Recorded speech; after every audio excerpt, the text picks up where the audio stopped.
اچھا ایک اور میں موضوع پہ آپ کی چاہوں گا کہ ایکسپرٹ رائے لیں ہم، وہ ہے کہ جی آئی ایم ایف جو ہے بڑا زور دے رہا ہے کہ جی آپ کہتے ہیں نا یوزڈ گاڑیاں جو استعمال شدہ گاڑیوں کی آپ درآمد کی اجازت دیں. اب اس کے ظاہر ہے کہ ہماری جو لوکل انڈسٹری ہے جیسی بھی ہے اس پہ ہمیں بہت اعتراض صحیح، لیکن وہ متاثر ہوگی. اور جو ایک ہم لوگوں نے کہتے ہیں کرنٹ اکاؤنٹ اور وہ تجارتی خسارے کو تھوڑا سا بیلنس کیا ہوا تھا، وہ بھی متاثر ہو سکتا ہے اس چیز سے. کیوں آئی ایم ایف اتنا زور دے رہا ہے کہ ہم کہتے ہیں استعمال شدہ گاڑیوں کی درآمد کی اجازت دیں؟ بات دراصل یہ ہے کہ انٹرنیشنل لابیز موجود ہیں، اور یہ آپ یہ دیکھیے کہ کچھ عرصے تک ہم نے بے تحاشا کمی کی ہے گاڑیوں کے امپورٹ میں، 31% کمی. اور اس کے نتیجے میں ہمارے کرنٹ اکاؤنٹ میں جو بہتری آئی ہے اس میں ایک فیکٹر یہ ہے کہ آپ نے آٹوموبائل امپورٹس کو 31% کم کر رکھا تھا.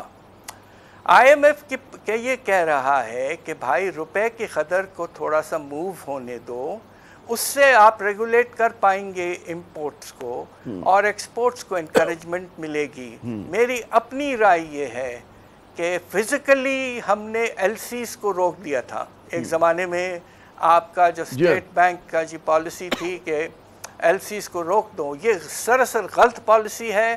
آپ کو کوشش کرنا چاہیے کہ مینجمنٹ پراپر ہو اور ایکسچینج ریٹ کو کچھ حد تک استعمال کر کے آپ برآمدات کو بڑھائیں اور درآمدات کو کچھ حد تک کم کریں. اگر آپ پرانی گاڑیوں کی امپورٹ کو بڑھا کے نئی گاڑیوں کی امپورٹ کم کریں گے تو یہ ایک اچھی پالیسی ہے، اس سے آپ کا امپورٹ بل کم ہوگا.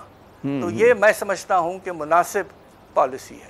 اچھا یہ بتائیے گا کہ تعمیراتی شعبہ جو ہے ہمارا ریئل اسٹیٹ جو ہے اس کے بارے میں ہمیشہ کہا جاتا ہے جس طرح جاگیردار پوری طرح ٹیکس نہیں دیتا، اسی طرح یہاں پر بھی بہت زیادہ جو ہے ٹیکس جو ہے لوگ بچا لیتے ہیں. مطلب ہے آپ کے خیال میں کتنا ضروری ہے مطلب ہے کہ اس شعبے کو پوری طرح ٹیکس نیٹ میں لانا، یا لایا جا چکا ہے؟ کیا اس کے بارے میں دو رائے؟ آپ ان سے بات کریں پراپرٹی کے ڈیلر سے، وہ تو کہتے ہیں جی بڑی مشکل میں آ گئے ہم لوگ، اور باقی لوگ اعتراض کرتے ہیں کہ بھی اس میں بہت زیادہ لوپ ہولز ہیں. بات دراصل یہ ہے کہ 5 سے 6 ٹیکسز ہیں ریئل اسٹیٹ اور پراپرٹی پر پاکستان میں، اور آپ کو سن کے شاید تھوڑی سی حیرت ہو کہ ٹوٹل ریونیو یہ 6 ٹیکسز سے صرف 250 ارب یعنی کہ 0.2% of the G D P, one of the lowest in the world.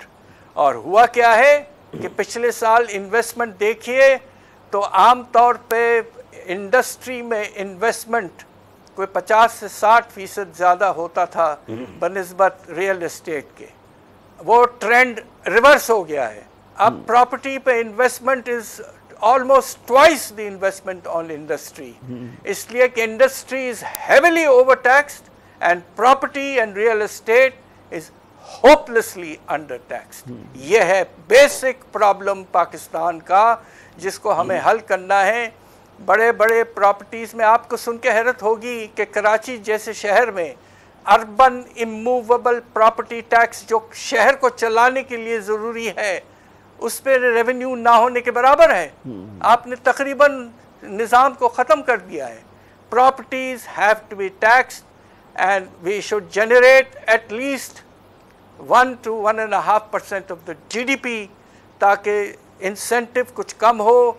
اس لیے کہ گھروں کی طرف انویسٹمنٹ سے ایکسپورٹ میں تو اضافہ ہونے سے رہا، درست امپورٹ میں اضافہ ہو جاتا ہے کہ بلڈنگ میٹیریلز آپ منگوا لیتے ہیں. پاجی صاحب ایک اور میں چاہوں گا کہ آپ کی ایکسپرٹ رائے لیں، وہ ہے کہ جو ہماری آئی ٹی انڈسٹری ہے جو کہتے ہیں اس نے تھوڑا سا پیسہ ویسا کمانا شروع کیا، اور اس میں صرف وہ آئی ٹی جو سروسز پرووائڈ کرتے ہیں وہی لوگ نہیں ہیں، یوٹیوبرز بھی آ جاتے ہیں، اس کے اندر جو اور سوشل میڈیا ایکسپرٹس آ جاتے ہیں جو اپنی سروسز باہر جو ہے بیچتے ہیں. اب ان پہ ٹیکس لگانے کی بات ہو رہی ہے. کیا یہ ٹیکس لگانا اس وقت جائز ہوگا؟ کیونکہ اس بات کا بالکل امکان ہوگا کہ وہ اپنی جو آمدنی ہے بجائے پاکستان لانے کے باہر ہی رکھیں. ابھی آپ نے کل ہی تو ان پہ کہتے ہیں کہ ان کو انسینٹیوز دیے تھے، تو یہ انسینٹیوز واپس لینے کا وقت آ گیا ہے کیا؟ دیکھیے یہ ڈیپینڈ کرتا ہے آپ کون سے ٹیکس کی بات کر رہے ہیں. اگر انکم ٹیکس کی بات کر رہے ہیں تو ہم نے ایک بہت بڑا انسینٹیو دیا ہوا ہے آئی ٹی کے ارننگز پر.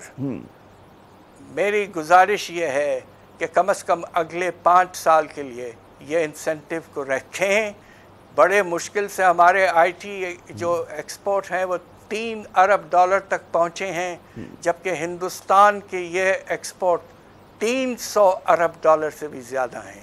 اور ہمارے جو نوجوان وغیرہ ہیں ان میں اتنی ہی قابلیت ہے، ان کو انسینٹو دیں، نظام کو بہتر کریں اور ایکسپورٹ بڑھانے کی کوشش کریں۔ انفارمیشن ٹیکنالوجی کی یہ کوئی وقت نہیں ہے کہ اس سیکٹر کو ٹیکس کریں۔